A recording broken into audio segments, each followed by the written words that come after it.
What's up, everyone? By now, you know we have partnered with the great people from Cut, the social betting platform. Cut is a peer-to-peer betting platform that allows you to bet directly against all your buds and all the other Canes fans out there. That's right. You can join us on the Real Ones Canes podcast, a.k.a. Believe Miami, on Cut today and bet directly against me, against Brandon, against anybody on your favorite sports, entertainment, pop culture, politics, whatever you want. Cut makes it so easy. Cut is the ultimate put your money where your mouth is platform, and it's legal right here in Florida and probably where you are too.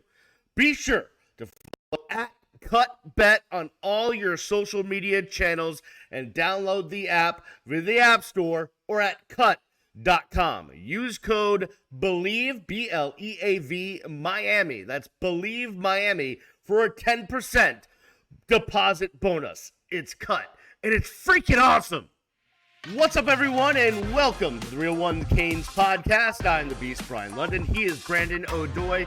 Go follow us on all the socials. Go follow Brandon at Brandon_O'Doy. You can follow me at Miami Radio Beast. Hey, if you're watching this on the YouTube, go subscribe to the audio podcast wherever you get your podcasts. Apple, Spotify, Amazon, all those places. Go subscribe. It's fun. It's a fun thing to listen to, on your drive to work or home or wherever you're going. Brandon, we got to jump in, man. There's a lot going on. We're working towards the spring game, but the transfer portal is about to open again, and we know another name that will be in it for the University of Miami. Defensive lineman Nyjalik Kelly is on the way out. Was this surprising to you? No, it wasn't surprising at all. Remember, I talked about this last week because you asked me to talk about the future with him. And I said, there is no future with this kid, that he will not be on this roster. Now, I expected him to make it a little bit further than he did. But when I started getting calls from other people at other colleges asking me about Nyjalik Kelly, I pretty much knew he was shopping his name around. And so I knew he was not going to be on this Hurricanes 2024 roster. But it's not that big of a loss for the University of Miami as it's being painted in the media, especially by some prominent journalists. And I'm not one to knock anybody for their reporting and what it is that they found out through sources, but this is a fact, and this is not speculation. Nyjalik was not a program guy. He got injured and did not take his rehabilitation seriously. He was not the kind of guy that the coaches wanted him to be as far as attending meetings on time, just interactions in the locker room and off campus and doing some of the things. Not to say he's not a good player, but he didn't have the professionalism that Mario Cristobal and his staff wanted him to have. And as a result, when, numbers are getting thick at your position, when you're injured and not able to produce, and you start becoming a little bit of a distraction in the locker room and in the facility, your name's going to be on the chopping block, and his name came up. And so he realized there wasn't a big future for him here. You got a lot of talented players that have come in this, recruiting class that's walking into Miami. Some are already present, and they're just too many bodies and too much potential.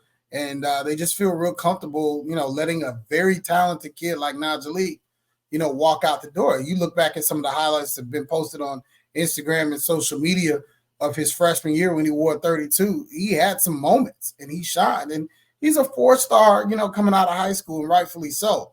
But the thing with college football is you've got to be mature. And now that they are, compensating athletes for their name, image, and likeness, there's a much ready, premonition to move on from guys that may be not living up to their fullest potential. And sometimes it's not even on the field. Sometimes it has to do with things that you're doing off the field. And one thing I can tell you, Beast, from my time in college football and getting to know, when you are injured, you have got to put your whole heart into getting back on that field. And that's why, and if you don't do it, coaches, it rubs them the wrong way. It's kind of a shame. I remember talking to Lance Guidry at the beginning of last season, and one of the players he just kept gloating about, like looking forward to coaching and helping to improve, was Nyjalik Kelly, and then he got hurt. So we never really got to see that. But, this happens in college football. And You pointed out, there was an article about the guys that have, been recruited by Mario Cristobal and transferred out. And what a big loss for the University of Miami. You know, how many guys, I can count the number of guys, and this is over 25 years, that have transferred out of the University of Miami. I can count them on one hand who have gone to another place and had outstanding, like really living up to the bill careers. It usually doesn't happen. Yeah. Now, right now, I think the biggest loss as far as transfers in this, short, transfer portal season where, guys leave Miami and they go on to other places, Elijah Roberts and to some extent, Romello Brinson are probably two guys that you wish you could probably have back. Well, at the end of the day. What about Colby Young? Well, we haven't seen what he does at Georgia yet. Okay, yeah. You know what I mean? But he's definitely one to watch on that list. And he's somebody that I don't think if you're Miami, you're sitting around thinking like, man, we're sure glad we lost Kobe. No, and to directly, address Barry Jackson and his headlines, these three guys, Nyjalik Kelly, Cyrus Moss, Jaleel Skinner, they're not losses for the University of Miami. Nyjalik has basically already been replaced. Skinner never made an impact at all. And by all accounts inside the program, he just was not meeting the mark. And I don't want to, downgrade kids, so I won't go into it, but he was not checking the boxes. Cyrus Moss never got over 250 pounds talking about playing defensive end. He was completely overrated and overevaluated in the process as far as a recruit is concerned. I don't know how he got to be a 5-star kid out of California. So at the end of the day, I don't expect Miami to miss any of that talent. I don't think you wanted to lose a Henry Parrish.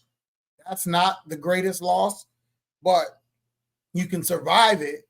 And I think there's more losses to come when it comes to that running back room because as I was telling you offline, Beast, there's about a dozen or so guys that Miami's looking to replace and to get better.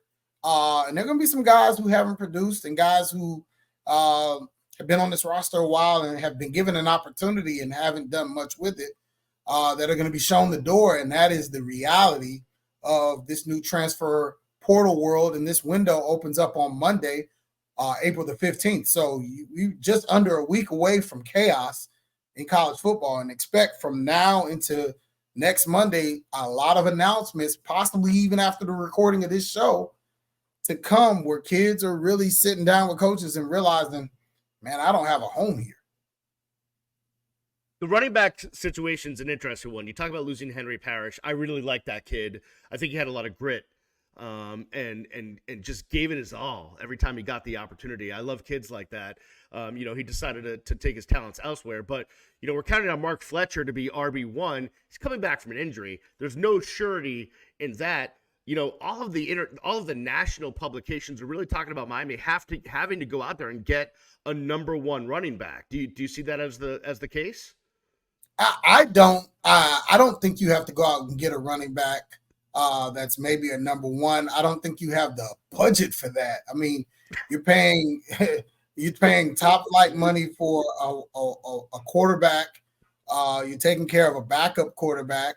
You're taking care of lots of freshmen, and I'm not trying to count the pockets of, the University of Miami and the collective, but I think you can build with where you are. You got pretty good depth, and, you got Jordan Lyle coming in, Mark Fletcher coming back from injury.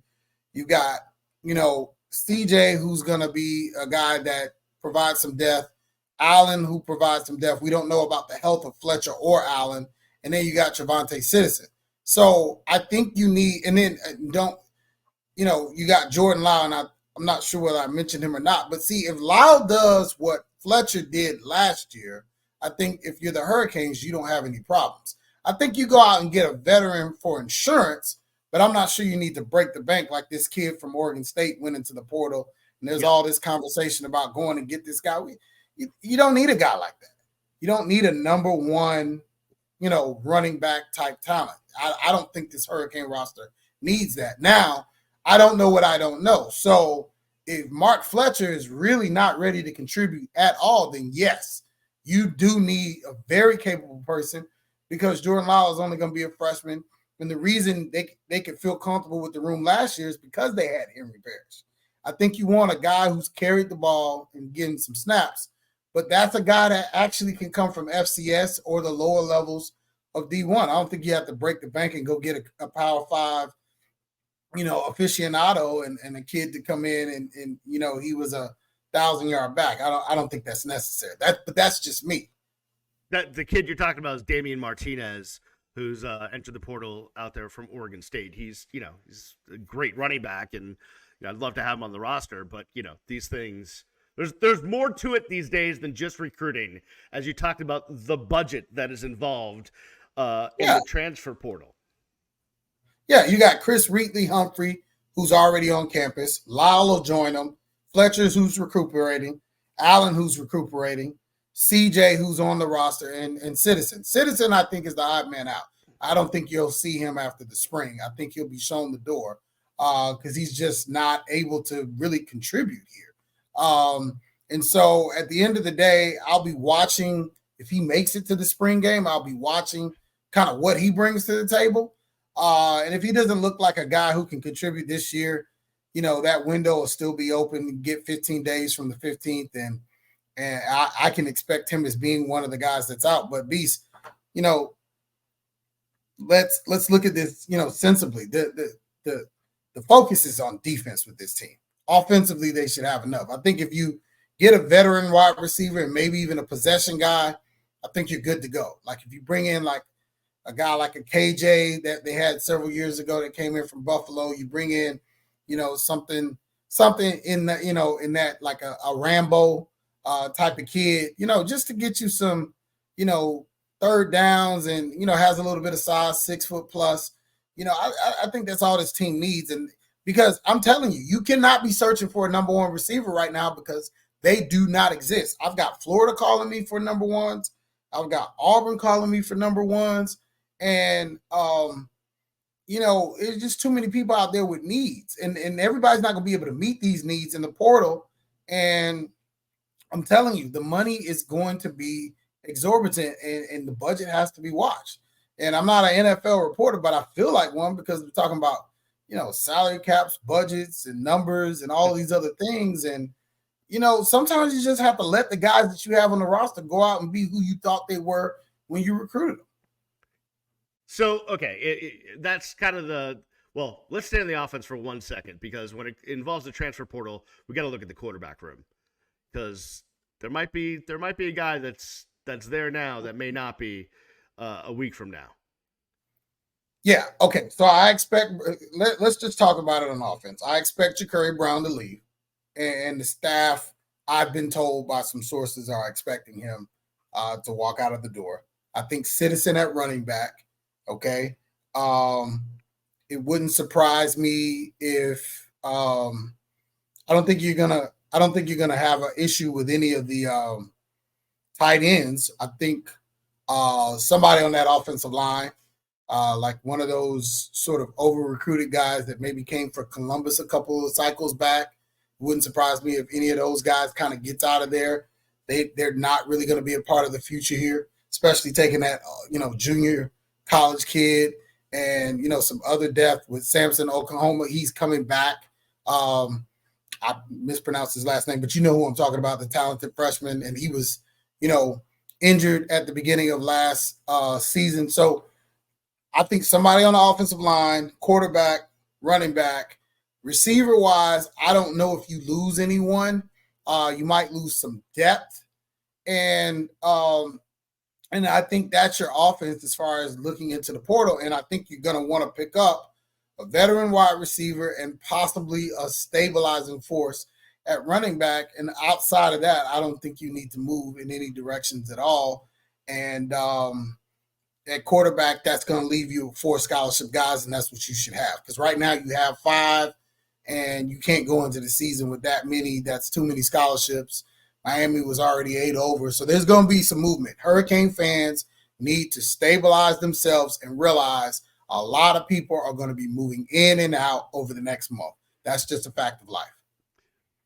Looking at defense, they definitely need to make some additions there. There's no doubt about it. I mean, Listen, they have to get to a certain scholarship number. That's why there's going to be probably about a dozen guys that are leaving, but there's guys that have to come in on that defensive side. There's no doubt about it. They are shopping. Yeah, they're shopping. It's got to be at corner and safety. Those are the two concerns. And then also linebacker, because I guess all the depth that they took in, the last couple of cycles, some of it's not developing at the race. And the problem with it not being able to see practice is you cannot see, how guys are coming along that were, highly regarded in the recruiting ranks. And so when you start talking about, Miami wanting to go out and get people at certain positions, it's kind of like, well, what about this guy that you guys recruited? You just recruited 3 linebackers. You mean to tell me none of these guys are able to step in and provide depth for you? So, yeah, that's kind of like an issue there. I think maybe a Jadaeus Richard or somebody in that, sort of circle who was a portal kind of reach from Vanderbilt, didn't really do a lot there, comes down to Miami. Like, these guys are going to be shown the door. These guys are sort of the names that you're going to start seeing cycle out, guys you don't really hear a whole lot from. You'll see these guys being shown the door because 12 doesn't represent the number of scholarships they, have to replace or they're over. They're over in the 8 range of scholarships, but 12 represents the number of shuffling they want to do. So 12 guys out, 12 guys in. You get what I'm saying? And then there's 8 over.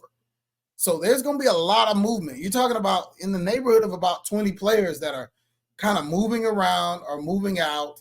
And, there's a lot of flurry. That's why you want to talk about, spring breakdowns and positions.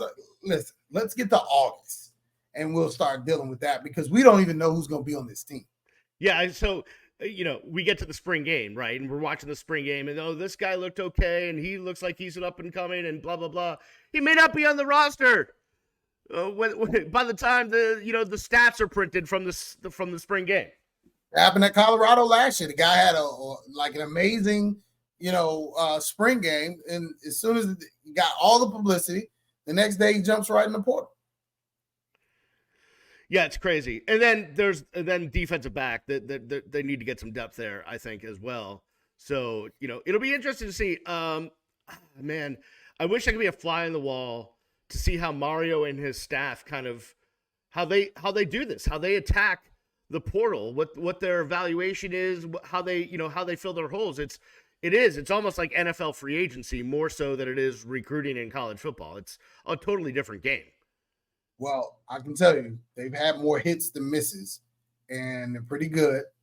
And in Mario, we trust. But this job won't be easy, and need to prevent any more Kobe Youngs from walking out of the door. I think that one hurt. I don't like the Elijah Roberts one. He goes to SMU. He's a 10-sack guy, and now you got depth issues at the D tackle position. There may be other things going on. That one didn't make a whole lot of sense to me, letting him walk. And I don't even like the Jafar Haffey. I don't even like letting him walk. You know what I mean? And I don't know whether that was mutual or whether Haffey wanted more money. I don't know what it was, but that kid played well last year. He's going to be missed, and he's got to be replaced. And don't forget, you still got to replace the Takori Couch position in the slot. That position, he's held that position down since his sophomore year. I cannot underscore, unless you're going to change your defense, play with 3 linebackers, which I don't think you do because you're already complaining about linebacker depth. You got to go find somebody to fill that spot. And so that's the one thing I'm watching, even more so than the guys on the outside, because I like the starters. I like, the young freshman kid from American Heritage on one side, and I like Daryl Porter. They're both from American Heritage. But I like Brown and Porter on the sides. I don't like any depth behind them, but I like them at the starters. I want to know who that nickel's going to be, and I want to know who those safeties are going to be. Yeah, a lot of questions that will be answered hopefully in the next week or so, and then we start talking about how that all fits together. All right, we're going to take a break. On the other side, I'm going to sit down with Michelle Kaufman from the Miami Herald, and we're going to talk about the Canes women's basketball program. and then Brandon's going to be in the waiting room, kind of watching that one. And when we get back after Michelle, Brandon and I will talk about what Michelle had to say about Katie Meier stepping down and Tricia Cullop being the new University of Miami women's basketball coach. That and more is coming your way after this. It's the Real Ones Canes podcast. Welcome back to the Real Ones Canes podcast. I'm the Beast Brian London. Brandon O'Doy will be back next segment. Meanwhile, we have to talk about some Miami Hurricanes women's basketball. A monumental change in the program as the winningest coach in University of Miami women's basketball history, Katie Meier, has decided to step aside. The University of Miami has decided to hire Tricia Cullop from Toledo. And to talk about that, we bring on the outstanding intrepid reporter from the Miami Herald, Michelle Kaufman. And Michelle, before we get to Tricia, let's just talk about Katie Meier. Words really can't express how great she was for the University of Miami over her tenure. Just outstanding. Yeah, I mean, she's just she's really a legend at the university, and I was surprised, to be quite honest. She had a few more years left on her contract. She's not that old, 56. I think of that as very young now that I'm 59, or is she 54? She's 54, 56. I mean, she's younger than me. So I think anyone younger than me is very, very young. So, I was a little bit surprised. The game has changed a lot. Sports in general, college sports has changed a lot. And, the transfer portal, NIL, and those sorts of things. But the transfer portal really it's just a revolving door.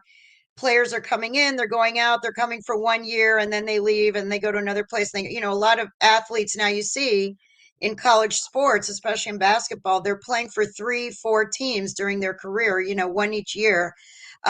Katie Meier, she didn't say that that's why she was leaving, but she did mention that, her secret sauce, as she called it, her secret sauce for all these years is relationships.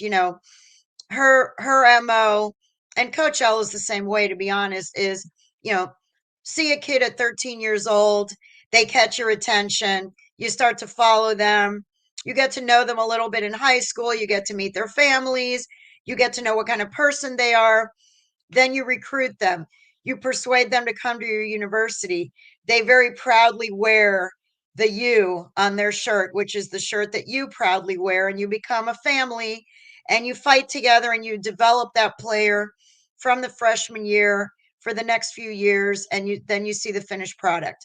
That is the way that coaches used to be. That is the way coaches of a certain age still are. And the game has changed a lot. And so the coaches have to, I talked to Coach L about Katie's departure, and he said, that he also has, everyone's always asking him, when are you going to stop? When do you think you're too old? As the game passed you by, the recruiting, the NIL, the transfer portal, all these things. And he said, look, he's talked to friends and colleagues, and they all say the same thing. Like, the game is very different. It's not what it was. You either have to adapt and jump in and start doing it the way they do it now, or you kind of have to get out. It's very difficult to still do it the way you used to do it. And I feel that in my business too, by the way. I feel the same thing in my business. So, times change. I think Katie's a very intelligent person. She has things going on, outside of she's always been, a person who has a lot of interest. She loves basketball. She's an obsessive coach. And I really can't picture her not coaching. I can't picture Katie Meier not coaching basketball, but she's going to stay at the university. She's going to remain there as a special advisor, as an ambassador type of thing. And that's good because the university needs her. She's an incredible leader. She's a real voice for women's athletics in general, but athletics in general and women's athletics specifically. I think it's great that she's staying at the school. But we're gonna miss her. So Michelle, the good thing for those of us that love Katie Meier is she's still going to be around the Coral Gables. Do we have an idea of what kind of impact she can make? Yeah, I think it's great that she's staying. I mean, it's sad that she's leaving coaching because I think she's an amazing coach. She really impacted athletes on the court and off the court. So I know that the players are going to miss her, fans are going to miss her, the media will miss her. She is one of the best quotes in all of sports that I've covered in 37 years. I mean, you always knew. I never wrote my game stories until I went to the press conference with Katie because whatever I was going to write, I would go to the press conference and then she would tell some anecdote or she would tell an angle or she would tell something that happened in the locker room and I would change what I was writing. So, as a writer, as a journalist, I'm really going to miss her. She's going to stay at the university as a special advisor, as sort of an ambassador, special advisor, and I think she will still have a huge impact because she's a great leader. She's very interested in making sure that the transition to this new landscape of college athletics, she wants to have an impact on that because right now it's a little bit of the wild, wild west. Let's face it. It's just a little bit crazy out there. 2,000 people in the portal. Coaches are just running around like with their chickens with the heads cut off, trying to recruit people that they've never met before. It's a very different world. And she wants to help navigate that. She wants to help the University of Miami, a place that she absolutely still loves. She wants to help this university navigate those changes, and I think she's the perfect person to do that. She's also going to help with fundraising. She's going to always be an advocate for women's athletics, for athletics in general, but specifically women's athletics to make sure. And now more than ever, I mean, I'm doing this interview in the week when, for the first time in history, I never in my life thought that I would see the women's NCAA championship outdraw the men's by 4 million. The men's final drew 14.8 million and the women's final drew 18.9 million. It's the first time in history that the women's NCAA final outdraws the men. And, it's college sports and women's athletics right now is at a real it's at a tipping point. There's a lot of things going on, a lot of changes, a lot of things happening, a lot of perceptions are changing about women's athletics. And yes, Caitlin Clark, we're going to talk about that in the context of the new coach, Tricia Cullop. But this is a really, really important time right now, today, this week, this month, this year, for colleges to capitalize on what's happening with women's basketball during this tournament and this rise in interest because of Caitlin Clark and the rivalries with LSU and South Carolina and all that. And I think Katie is going to put herself in a perfect position to be a leader, not just at but maybe in the ACC, college wide, NCAA wide. She's a kind of person who is just so intelligent, was an academic, all everything when she was at Duke, super smart person. She can do more than coach. I mean, I know she's a great coach, but I think as a leader, she can do more than coach. And just last night, Tara Vanderveer retired from Stanford after 39 years, another incredible leader in women's athletics. And she's also going to stay on at Stanford as a special advisor, ambassador type person. So I think we're seeing a time when maybe some women who have been coaching for a long time may go into administration and try to help navigate the waters right now, because we're at a position, we're at a time when women's athletics can start making money, can start generating audience. It's not just like a charity thing, like, oh yay, women are playing sports, we have to have a women's team because we have a men's team. We've evolved from that, and there's good and bad in that. There's good and bad. It was very cute and wonderful and warm and fuzzy the way it was before. Now women's athletics is diving into the dirt and the crap that the men's sports have to deal with, which is NIL, transfer portals, selfish athletes who just want, people who just want for themselves, me. They don't want to be developed. They want to turn pro right away. All of those attitudes that the male athletes have had, the female athletes are starting to get some of those same attitudes, and it's good and it's bad. But you need some leadership to help navigate these changing times. And I think Katie is going to be a perfect leader for the United States, for the United States of America too, but that's another story. For the University of Miami, you see where my mind is. I think she'll be a great leader for the University of Miami as we enter this sort of new era of college athletics and women's athletics. So let's get to Tricia Cullop. She comes in after spending a long time at Toledo. Unbelievable job she's done there with that program. But why was she the right choice for the University of Miami? Yeah, a lot of people may look at it and say, Toledo, Miami's not Toledo. Yes, she did great in Toledo, but Miami's not Toledo, and the MAC is not the ACC, and all these sorts of things. That is all true. However, Jim Larinaga started in the MAC. He was at Bowling Green, and then he was at George Mason. And I remember when he came here, there were some questions. Yes, he had gone to the Final Four, and that was the big thing, that he took George Mason to the Final Four. But he did come from a smaller program, and that's where he had most of his success. And he was coming into the ACC. Katie Meier came from a smaller program as well. I think in this case, Tricia Cullop, from everyone that I've spoken to, including Katie Meier, who knows her well, Tricia Cullop is a leader in college women's athletics and college basketball. She has been the president of the Women's College Basketball Association. She is very, very well respected in her field. People in women's college basketball know who she is. She's someone who gives back a lot to women's college basketball. The other reason that she was a choice that was very interested in is because, in addition to having a very wonderful winning record, last year they were 28-6. They were 15-1 at home. The year before, they won 29 games and they upset number 5 Iowa State. In the NCAA tournament, they ended up losing to number 4 Tennessee, but they did beat a number 5 seed 2 years ago in the NCAA tournament, a team that's in the MAC, a team that's Toledo. They're not going to get the recruits and the size and type of players that she may be able to recruit. She should be able to recruit in the ACC. The thing that was interesting too about Tricia Cullop is she's known for building a fan base. And at Toledo, yes, it's Toledo. No, it's not Miami. No, there's not as much to do in Toledo as there is in Miami. I will say all of that. However, she grew that team's attendance from the time she got there to the point where this year they drew exactly the same as the men's team. So the men's team drew 4,500 a game. The women's team drew 4,500 a game. So she is beloved in the community of Toledo, not just in women's sports, but just sports in general. Everybody in Toledo knows who she is.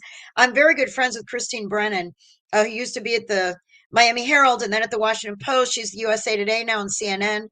And she's from Toledo, still owns a home in Toledo. And when my story posted that they had hired Tricia, within minutes, I got a text from Christine and she was like, OMG, great hire. This is great for the U. This is great for you as a journalist. You're going to love covering her. She's absolutely wonderful. I got another text from somebody that I know from the tennis world, believe it or not, a guy who works in tennis PR, and he used to be at Xavier, and he was an SID at Xavier, and he wrote me right away and said he was an SID when she was at Xavier, and he said, absolutely great hire. Tricia Cullop's amazing. Wait till you meet her. She's going to be great. She's going to be great for you. She's going to be great for the program. So I'm hearing a lot of enthusiasm about her. We don't know her. She's from Toledo. She's from the Midwest. She's from the MAC. But that would have been the same as saying Jim Larinaga is from Bowling Green and George Mason. Is he going to be a good fit? Or should they get some New York guy, who everyone knows the name, to come to the ACC? Why are we getting, an older guy who was at George Mason? I remember those conversations when they hired Coach L. The other finalist was the other top finalist, from what I know from my sources, who are good sources, impeccable sources actually, was the Florida Gulf Coast coach, Carl Smesko. He is a guy who has been at FGCU for 22 years, has an 84% winning percentage there, which is an unbelievable winning percentage. 84% of your games is higher than UConn, higher than Tara Vanderveer, higher than Gino Auriemma at UConn. That program, he built it around a sort of unique system that he had, which was basically they just threw 3-pointers all the time. They led the nation in 3-pointers. That was their MO. In fact, I think someone told me that if you look at the roster for Florida Gulf Coast, they don't have positions listed. It doesn't say center, forward, and guard. It just says shooter. Everybody's a shooter on that team. And they don't have size. And that's one of the reasons they had a shorter team. And he would just go out and recruit great shooters. And so he's an interesting candidate, has had incredible success over there. And he was another top finalist for this job. I think at the end of the day, they had 2 candidates there. If those were the 2 top finalists, let's say, or 2 of the top 3, let's say, you had 2 people with very similar records in smaller conferences. In the Atlantic Sun, the other one was in the MAC. Both of them have winning records. Both of them did develop fan bases. They also have a pretty good fan base at Florida Gulf Coast. But Tricia Cullop nationwide is well known in women's college basketball as being a real leader in the sport of women's college basketball. Not just that she had a successful program, but she is very plugged in and very devoted to growing the sport of women's college basketball. And again, like I said before, she's a woman. That comes into it too. When you talk about 2 finalists, one is a man, one is a woman. Is that fair? Well, here's what I will say about that. Men, so many women's programs are coached by men, and that's fine. Gino Auriemma is a great coach. I love Gino. I've known him for a long time. A lot of women's programs are coached by men. But the deal here is that male coaches have opportunities to coach men's college basketball and women's college basketball. Female coaches, their pool of job opportunities is on the women's side. Right now, anyway, when there are men's college basketball openings, they are not considering women for those jobs. So when you look at the total pool of college basketball job openings, the men can apply to all the jobs, the men's jobs and the women's jobs. The female coaches can apply for the female jobs. The women coaches, the female coaches, Tricia Cullop is not applying for the jobs in men's college basketball because we have not crossed that barrier yet.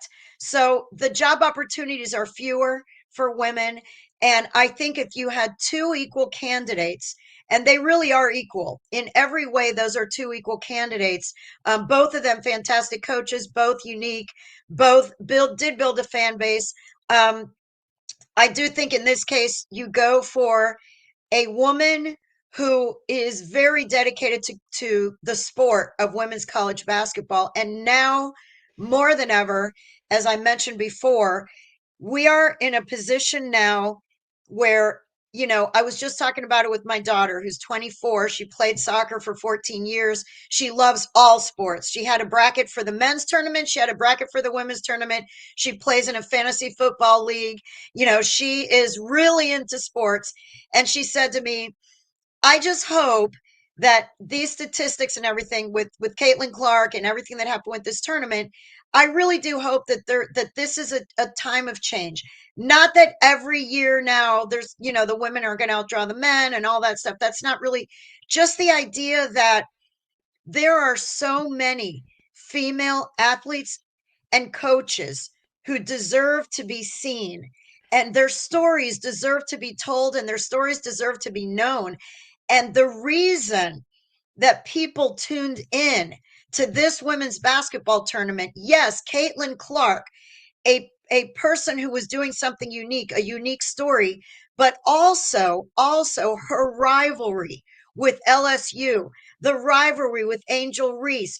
Then you've got an undefeated, unbelievable team in South Carolina, which is 34-0 going into it with Dawn Staley, who's a character and a half herself, and the team that she put together and the way they play.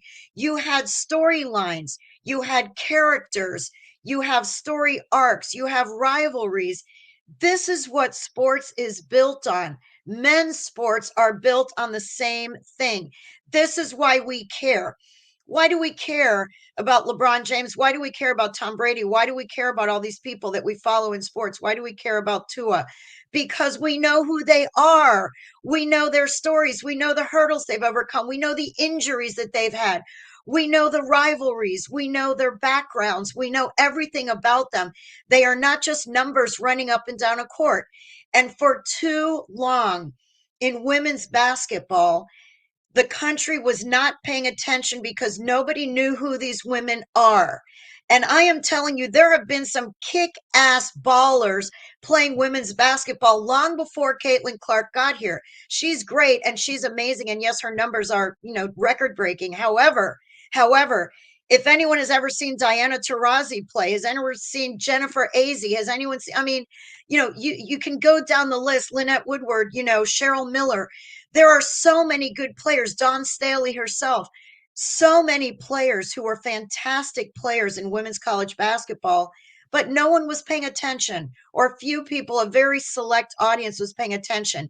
And now that we know who these people are and their stories, now we care when Caitlin Clark is playing against LSU because Kim Mulkey is Kim Mulkey. And we now know who Kim Mulkey is. Kim Mulkey has been in women's basketball for a long time as a successful player and as a coach. We care now because now she's had a lot of exposure on TV, and everyone knows, whether you like her, whether you hate her, whether you just want to talk about her ridiculous outfits, whatever it is, her feather boas, she brought attention to the sport. Caitlin Clark brought attention to the sport. Angel Reese, Dawn Staley, South Carolina. All of a sudden now, going into next season, fans who didn't really know anything about women's college basketball are now at least know a little about it, and some of the characters and some of the coaches and some of the teams. And it's going to be more interesting. And so this time that Tricia Cullop is taking over the program, and yes, I am winding back to with my very long answer. This is a really critical time for women's basketball. And it's a critical time for Tricia Cullop as a new leader in this program to bring the attention of the program to a new level. Katie is amazing and is an amazing coach and did everything her entire, she breathed she bled orange and green. She still will in her new role. This program deserves to have more fans than it does. This program deserves to have more people in that arena when they play. This is the time. This is the time to grow the audience for that program. And Tricia Cullop, from everything I'm hearing, that is going to be one of her main objectives. And we're going to have a press conference with her tomorrow. Her introductory press conference is on Thursday. And I want to talk to her about some of those things. How is she going to? This is not Toledo. This is not Toledo. This is Miami. There are a lot of distractions. We are in a very Hispanic community, which is not necessarily the most, it can be a male chauvinistic society, and I'm saying this as a Cuban woman myself. The in women's sports in Latin America are not at the level that they are in North America. So they're still breaking barriers down there that we've already broken here. And a lot of people in South Florida don't follow women's sports. So she's coming into a place that's very different from Toledo, where the LPGA event there is a really big event in golf and has been for a long time, where women's basketball does have a traditional following in the Midwest, in Iowa and in Toledo and in Indiana. This is not that. This is Coral Gables. This is Beaches. This is Wynwood. We know what Miami is. How is she going to draw people to women's basketball at the University of Miami? That is going to be one of her missions. I know it is. And I think it's going to be really interesting to see what happens in this next stage of women's basketball. Michelle, I could talk to you for 17 hours. And it still wouldn't be enough. So thank you for your time. I know you have to get out of here. Two things. One, if I was a men's program, I might make a phone call to Dawn Staley, by the way. And two, we'd love to have you back sometime and continue to the discussion. Michelle, thanks so much for taking the time. Sure, Michelle Kaufman absolutely. Yeah, go ahead. Yeah, I was going to say, even after, once I meet Tricia and we talk to her a little bit and I see what some of her plans are, we can talk again. Because I really do think it's interesting. I mean, Katie took the team to the Elite Eight. She took the team to a level that it had never reached before on the court. And yet, the next year, it didn't have the bump in attendance and interest that it should have had, considering that they went to the Elite Eight last year. So it's a real challenge that Tricia Cullop is going to face here. I know that Katie tried. She tried really hard, and it's a tough thing to do down here. And Tricia, and so did Fern Labate before that, two great coaches. So now we're going to have Tricia Cullop, a new coach, a new face for the first time in 19 years in this program. So let's see what she brings to the table. But from everything I've heard, she's going to be a good hire. That's what I'm hearing from everybody. Time will tell. Go follow Michelle on X at Koff Sports. Go read her stuff in the Miami Herald. She does an amazing job. One of the best reporters that's ever covered sports in this town. There's no doubt about it. Michelle Kaufman, thanks so much for taking the time. We'll be back right after this, the Real Ones Canes podcast. Welcome back to the Real Ones Canes podcast. I'm the beat Brian London. He is Brandon O'Doy. Go subscribe to the podcast.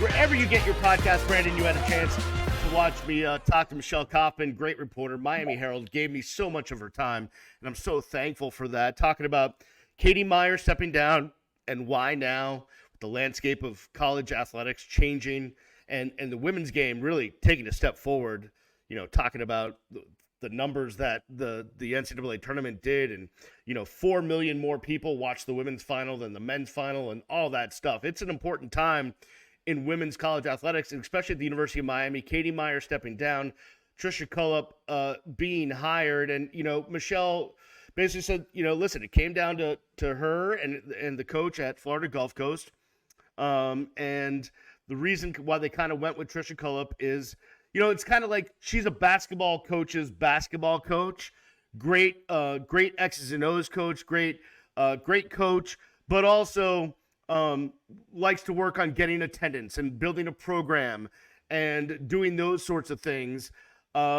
Listen, you heard Michelle say, listen, it's, building attendance at Toledo is not the same as trying to build attendance in Miami with all there is to do, plus the Latin population that doesn't kind of get women's sports and watch college basketball and all of that stuff. I still don't know. I'm still up in the air on this one. Well, I ain't up in the air. I ain't in the air at all. I don't like the pick, and I appreciate Michelle and her insights. She's one of the persons that I took my cues from when, I started Kane Insider in 2011 and was covering women's basketball. And, I liked the program and the direction under Katie Meier, and I thought, she was a great coach. Thought she was a little bit younger than she was. She just carries herself so well. But, I mean, the greats and the old school guys are retiring. Tara Vanderveer from, Stanford. From Stanford, yep. Just step down a few moments before recording this. I mean, the GOATs are out of here. And you go and you grab someone from that generation, and it doesn't make any sense. Women's basketball is at the height of sports in this country, just right below, NBA basketball and football, which is always on top. And you've got to get a piece of that pie. And if you're Dan Radakovich, you missed a major opportunity because you're not going to be able to fire this woman when she's an absolute disaster because she cannot connect with, Miami culture, the kids who play here, the kids you can get to recruit here. When she's a disaster, what are you going to do then? And you had the opportunity to go out, grab one of these young, vibrant coaches. You pay them not a lot of money because, you're giving them an opportunity to come to D1. And if they don't make it, fine. You're not building a program here. This program went to the Elite Eight just a season ago. There's nothing to build. What are you talking about? We don't need a program builder. We need a program elevator. We need someone who's going to take us from being pretty good regularly to, in the national conversation with LSU and South Carolina and Duke and North Carolina State and all these elite teams. We don't need somebody who's going to hold the line. Status quo is not going to work. We want a piece of the pie. We want to be on national games, on national television. We want to pack the bank. We want to pack, or whatever it's called now. We want to be relevant in this sport, and it's getting so much attention, and you missed an opportunity. And Michelle was very nice about it, and that's her. That's who she is, and I get it. But no, Dan, no, you messed up big time. And listen, I'm going to stand on this mountain until she wins a national championship. Because, I mean, outside of that, that's the only place the program can go, because we've already been to the Elite Eight. We've already been to the mountaintop. So if she has a great season next year, takes Miami deep into the tourney, and it looks like... How's she going to do that, Beast? How is she going to do that? You got to have players. You got to have ballers. South Carolina is bringing their entire team back except for one person. And they went undefeated. This is going to be an unprecedented run. How is she going to get it? How? How can she do it? How? Show me. I would love to come over here and eat crow. Listen, I said to you last year, I said, if Tyler Van Dyke is better than I say he is, I'll personally apologize. I'll wear Tyler Van Dyke for president shirts. If Elijah Royal goes out and have 5 touchdowns, I will absolutely. But when I feel the way that I feel, and I'm strong, he's already being second guessed at Wisconsin. He's already second guessing them now. They're like, what did we get ourselves into? Exactly, because he didn't have it then. He hasn't changed. He's a great guy, awesome student, great guy to go have dinner with. You know, you got to have leaders. You got to have this, game changers, like Prom says. We didn't do a good job. Dan, shame on you, Dan. Shame on you, Dan. And the new coach is probably a fantastic person. She's probably a fantastic basketball coach. And look, that's good that she can coach. So now that you've made a mistake in the hire, I don't like the hire. I think the hire is very misguided. I think it would have been great 10 years ago. But okay, she can coach basketball. So Dan Redikovich, put your money where your mouth is. Go buy players, bring them in, and let her coach them. Because that's the only thing you can do now. Because all this program building, attendance building stuff, everybody wants to hear that. Are you going to win? Are you going to give us on national television? Can we take on South Carolina? Can we take on, UConn? Can we take on Notre Dame? Can we march with the big dogs? That's what we want to know. So go pay these young girls to get them down here in Coral Gables and let them ball out of control. And if she's such a great coach, then that's fine. She can take the talent and elevate it. But if you ain't getting All-Americans, you ain't getting McDonald All-Americans, you ain't getting these elite players, then what are we talking about? So how do you really feel? No, I'm just kidding. Brandon, I'm passionate about it. Well, it's just a miss. Know, it's just a miss opportunity, man. That's all. I agree. All right, bro. We will definitely have a good one next week. I know this because the portal's going to open. It's going to be fast and furious. It is going to be crazy. Yeah, for sure. So we'll be all over it. Brandon will have the insight. Yeah. Nope. I can't wait. 2 already. 12. Yeah. I can't wait to my texts are going to be going crazy. I know Brandon's going to be just sending me all sorts of texts. I can't wait.